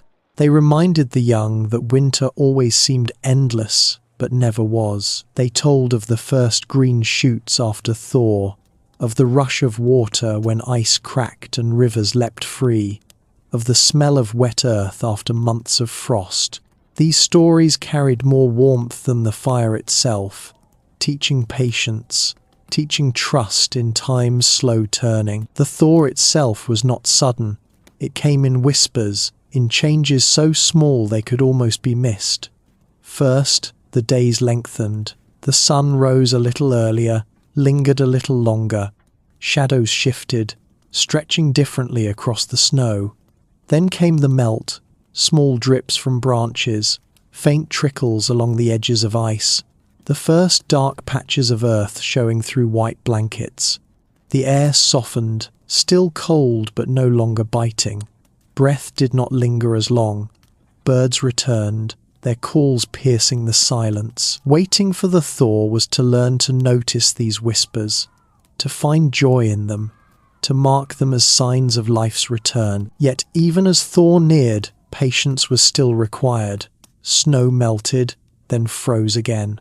Storms returned, as if the cold itself resisted the end. The land shifted between ice and water, between silence and sound, uncertain in its own transition. To rush into hope was dangerous. To believe too quickly in spring could mean misjudging, suffering. The rhythm of the season demanded restraint, demanded measured steps. Food was still rationed, fires still tended, clothing still layered. The thaw was coming, but not yet fully. It had to be waited upon, trusted, endured. Waiting for the thaw was not passive. It was an act of will, of quiet endurance, of holding steady when the world seemed frozen beyond change. Each day survived was another step closer to warmth, another small victory against the frost. Each moment of laughter around the fire, each stitch in a hide, each story spoken into the long night was part of the rhythm. To live in winter was to live in faith, not faith in unseen gods perhaps, but in the earth itself, in its cycles, in the certainty that no cold, however deep, was eternal. And, when at last the thaw did come, it was not greeted with shouts or frenzy, but with quiet gratitude. The snow melted into streams, feeding rivers swollen with life. The earth smelled rich, wet, promising. Animals returned in greater numbers, their tracks crisscrossing the soft ground. Children played in mud instead of snow, laughing with unburdened joy. The fire still burned, but its glow was less urgent, less a lifeline than before. The people stepped outside with lighter clothing, with easier breath, with eyes that no longer watched the horizon for endless storms. They had waited, endured, trusted, and the world had turned. The rhythm of the season was harsh, yet it was also a teacher. It taught patience, endurance, humility before the vastness of nature. It taught that survival was not about rushing forward, but about waiting, holding still, enduring until the earth itself chose to change. Waiting for the thaw was not weakness, but strength, not surrender, but resilience.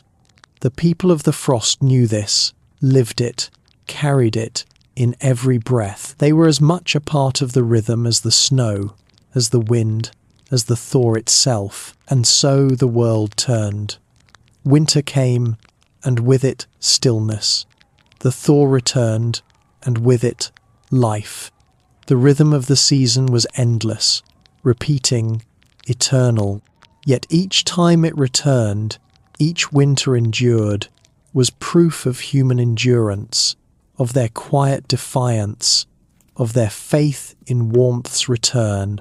The people of the frost waited, and always, in the end, they saw the thaw. When the long nights stretched endlessly across the frozen world, when the wind moaned outside the walls of hide and stone, and when there was little more to do than wait for time to pass, the fire became more than warmth, more than light. It became a gathering place, a hearth of memory.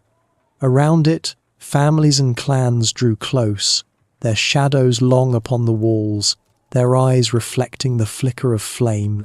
Here was where stories lived, breathed, and were given to the next generation. They were not read from pages or carved upon tablets, but carried in voices, in gestures, in silences between words. Stories were not only entertainment, but a thread of survival itself, weaving people together through the cold and through the ages. The rhythm of the day was simple: work when the pale sun allowed, conserve energy, wait for the thaw. But the rhythm of the night was richer, filled with voices. When the hunt was too scarce, when food was rationed carefully, when even the tools were finished, sharpened, and laid aside, the people turned to memory. It was memory that warmed them, that passed from mouth to ear, from ear to heart. Firelight was the stage, and everyone, child, hunter, elder, mother, was both audience and participant in the play of tradition. Stories were told of the beginning of things. Some spoke of a world once covered in endless green, where rivers flowed wide and warm, where beasts walked without fear of snow. Some told of a great fire in the sky that gave birth to the sun, or of animals who had shaped the land with their steps, leaving behind mountains and valleys. Others said the earth was born from ice and stone, and the people themselves were shaped from bone and breath, given spark by the flame itself. These stories did not need to be agreed upon. Truth was not a single thread, but a woven pattern, each strand part of a larger cloth. Around the fire, these beginnings gave meaning, not because they explained everything, but because they connected those who listened to those who had spoken the same words long before. There were stories of heroes too, though not heroes in the sense of kings or warriors of legend. These heroes were hunters who faced storms and returned, mothers who saved their children from wolves, gatherers who found food when all believed none was left. Sometimes they were ancestors remembered by name, sometimes figures half imagined, part spirit, part human.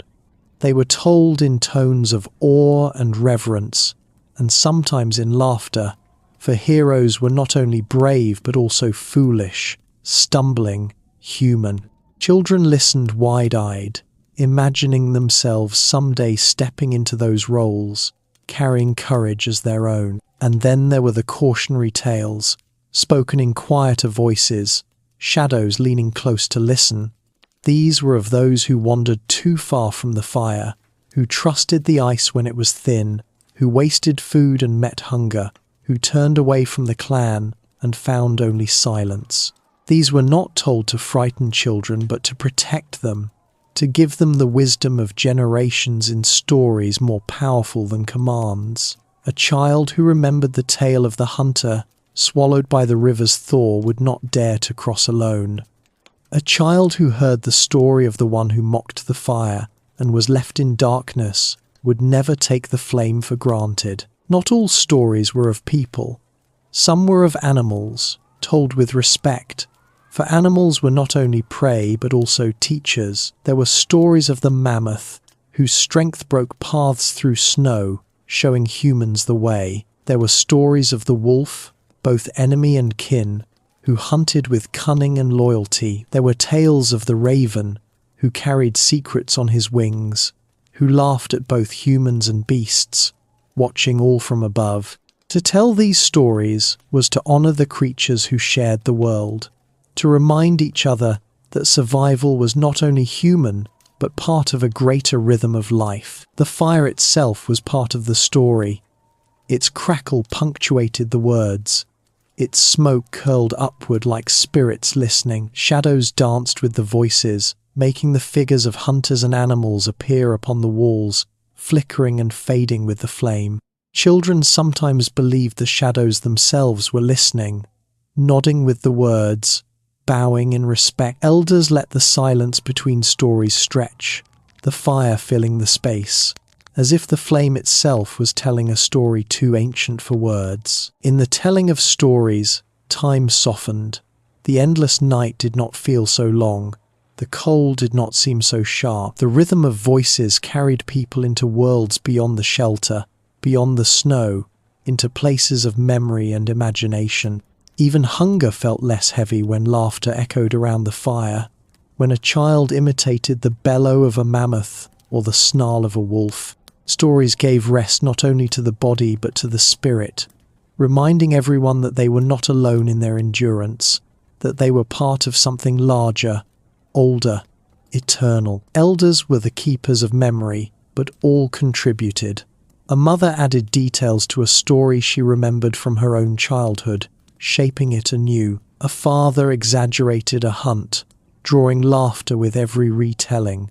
A child, bold and proud, added a small piece of their own imagination, which sometimes grew into a new tale, carried forward into future winters.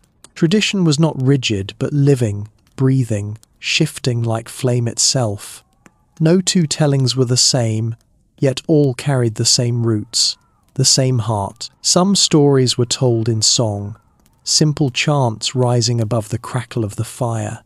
The beat of hands upon knees or sticks upon stone joined the voices, creating rhythm. Children hummed along, even when they did not yet know all the words.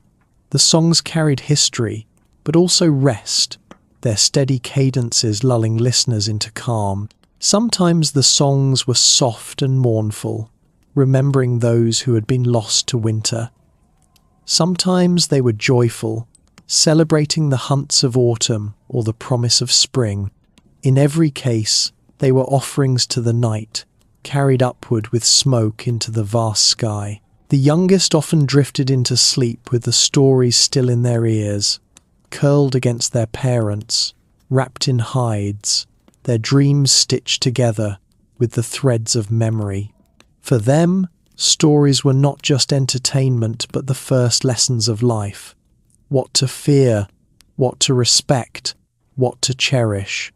To grow in a world of frost required not only skill and strength, but also memory. And memory was given first in the form of story. Each generation was cradled by voices before they were carried by their own footsteps. There was comfort in repetition. The same stories told year after year were never stale, because each telling reminded the listeners that life continued, that tradition endured, that memory was not lost even when people were. A child who once only listened would someday be the teller, passing the words onward. The chain was unbroken, and in that unbrokenness lay rest, a rest deeper than sleep. Around the fire, even as storms howled outside, people rested in the knowledge that they belonged to something older, greater, unending. Sometimes silence fell between stories, not heavy but peaceful. The fire crackled, the wind hissed against the walls, and people sat together, content simply in presence. That too was a kind of story, the unspoken memory of togetherness, the tradition of being near one another, the rest found in quiet.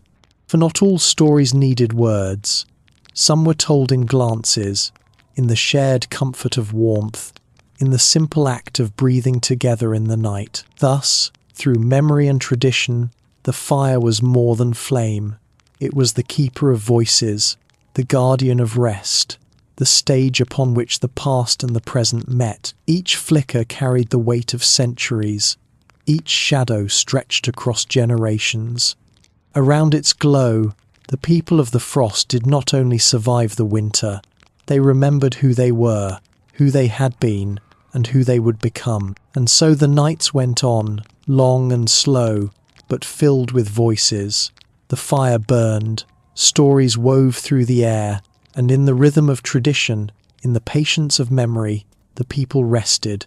Winter still pressed hard upon them, but it was softened by the warmth of words. And when sleep came at last, it was gentle, carried on the hum of stories, on the flicker of flame, on the knowledge that even in the coldest silence, memory remained alive. The Ice Age was never meant to last forever. Even in its deepest winters, even in its most merciless storms, the world carried within itself a quiet, hidden promise that one day the weight of snow and the stillness of frost would loosen their grip and the earth would awaken once again.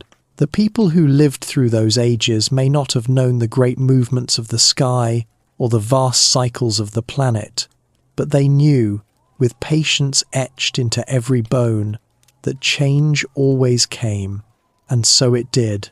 Slowly, as it always had, the world warmed. At first, It was only the smallest of differences. A sun that lingered longer in the sky. A breeze that carried not only the sharp bite of frost, but also the faintest hint of softness. Something less cutting, something gentler. The snow did not retreat all at once. It never could. It clung to cracks formed across their surfaces, long jagged lines spreading like veins of light, and beneath them came a low rushing sound, a heartbeat reawakening. Then came the bursts of water, sudden and powerful, as ice broke apart and currents leapt forward, carrying with them the memory of seasons gone. These rivers, once frozen prisons, became pathways again, routes for fish, for hunters, for life itself.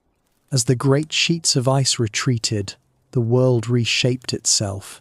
Valleys filled with water to become deep lakes, rivers carved fresh paths through the land, and forests began to spread where only white horizons once stretched. Life followed, the thaw animals grew more plentiful, trees reached upward, and people learned new ways to gather, hunt, and live in this changing world. For the people, abundance brought both comfort and change. No longer bound to endless wandering in search of food, some groups lingered in fertile places, building stronger shelters and returning year after year. What had once been only survival began to shift into something deeper, a chance to root themselves more firmly in the earth. Yet, even as the warmth grew, they carried the lessons of the frost within them. Fire-making, stitching hides, patience, and endurance remained part of their lives, reminders that the cold could always return.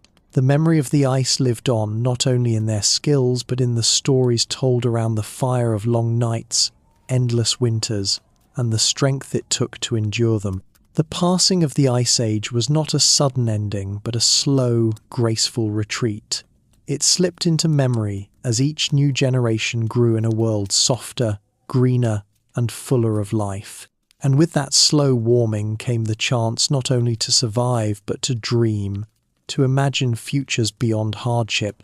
The people of Frost became people of the thaw, and later, people of the fields and forests, carrying always the endurance of their ancestors.